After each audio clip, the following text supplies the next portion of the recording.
untuk memerangi perjudian online di Indonesia. Mencoret 600.000 penerima bantuan sosial yang terbukti. Pria ini jadi ditangkap polisi. Gimana?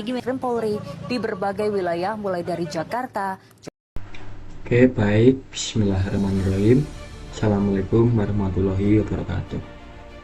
Sebelumnya, perkenalkan, nama saya Sofiati Taman Razis dengan NIM belakang 042.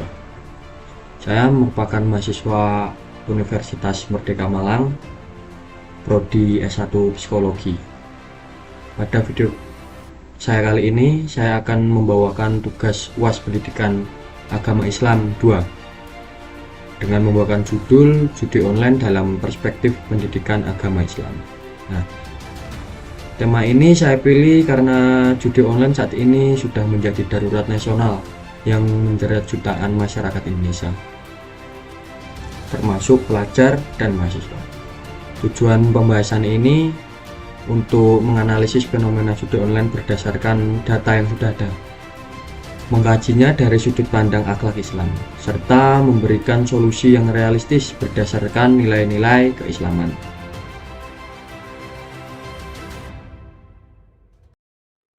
Nah, yang pertama saya akan mendeskripsikan kasus tersebut. Sebenarnya apa sih kasusnya? Nah, judi online ini merupakan salah satu aktivitas perjudian yang dilakukan melalui platform digital atau aplikasi, yang dimana pemain bertaruh uang secara elektronik. Di Indonesia, judi online berkembang pesat sejak masa pandemi COVID-19. Data terkini menjelaskan, berdasarkan data DAX Pemberantasan Perjudian Daring atau judi online, sekitar 8,8 juta warga Indonesia pernah terjebak di judi online. Sekitar 960.000 diantaranya adalah pelajar dan mahasiswa, dan 60% dari pemain judi online adalah generasi milenial dan Gen Z. Dan bahkan tercatat lebih dari 440.000 remaja usia 10 hingga 20 tahun ikut terlibat.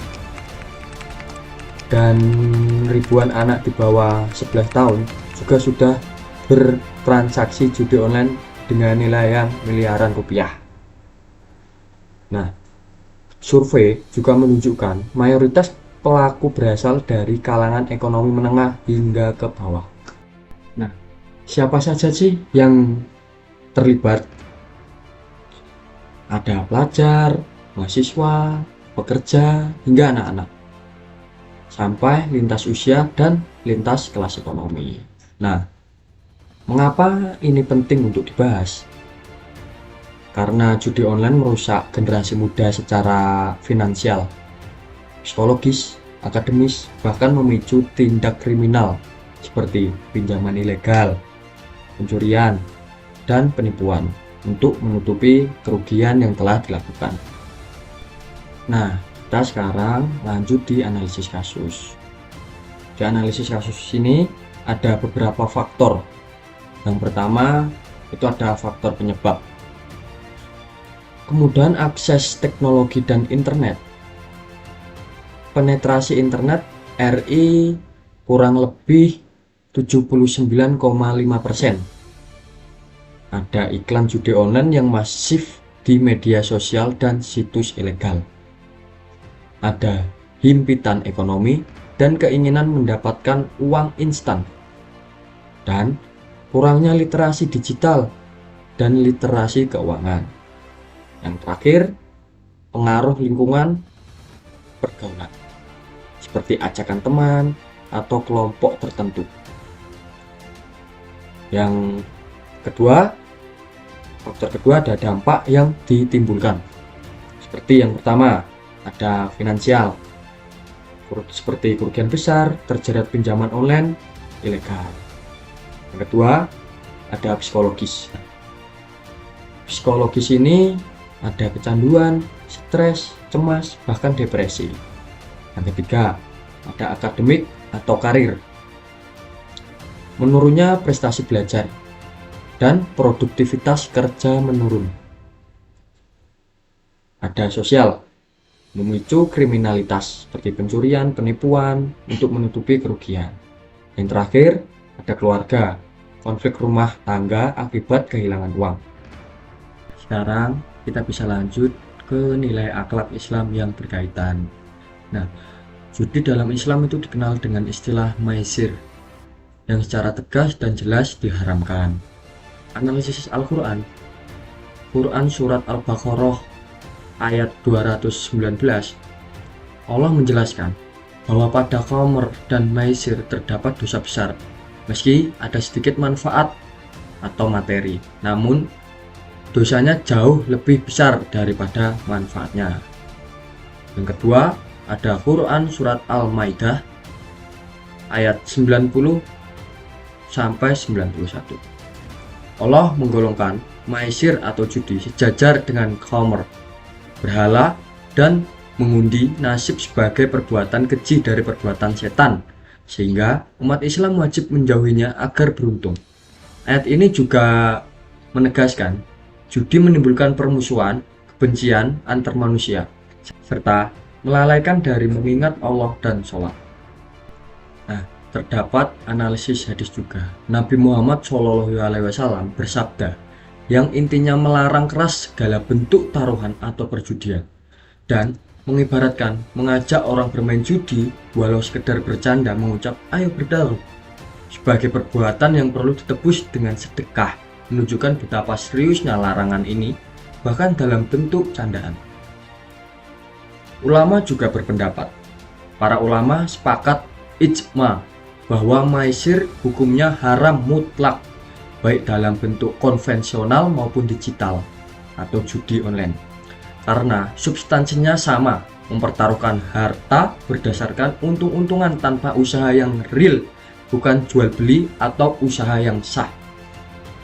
Nah, judi online bahkan dinilai lebih berbahaya karena aksesnya sangat mudah, dilakukan bersembunyi-sembunyi dan menyasar generasi muda secara masif melalui iklan digital. Nah, kenapa materi ini relevan dengan materi pendidikan agama Islam 2? Karena kan kasus ini itu pembahasan akhlak dalam bermuamalah dan menjaga harta secara halal, serta bagaimana Islam mengatur agar manusia mencari rezeki melalui usaha yang sah halal, bukan melalui spekulasi yang merugikan diri sendiri, keluarga, dan masyarakat luas. Kita sekarang lanjut ke bagian solusi. Solusi berbasis nilai-nilai Islam yang realistis. Yang pertama, ada penguatan iman dan takwa. Kita menyadari bahwa harta hasil judi tidak berkah meski secara nominal terlihat besar. Yang kedua, edukasi literasi keuangan syariah, mengelola uang sesuai kebutuhan, menghindari pengeluaran spekulatif. Yang ketiga, menjauhi lingkungan pemicu. Nah, tidak mengeklik iklan judi online dan memblokir situs atau aplikasi terkait. Yang keempat, ada memperbanyak zikir dan ibadah, yaitu mengisi waktu luang dengan kegiatan positif dan produktif agar terhindar dari godaan judi. Yang kelima, peran keluarga dan kampus, membangun forum edukasi bahwa judi online di lingkungan akademik sesuai saran akademisi UGM, serta pengawasan orang tua terhadap aktivitas digital anak. Yang terakhir, yang keenam, melapor dan mencari bantuan. Bagi yang sudah kecanduan, tidak malu mencari bantuan profesional atau konseling agar bisa lepas dari jerat judi online. Nah, dari pembahasan ini dapat disimpulkan bahwa judi online merupakan fenomena maisir dalam bentuk modern yang jelas diharamkan dalam Islam karena mudaratnya jauh lebih besar daripada manfaatnya. Hikmah yang bisa saya ambil adalah pentingnya menjaga harta dengan cara yang halal dan menjauhi segala bentuk perjudian apapun bentuknya.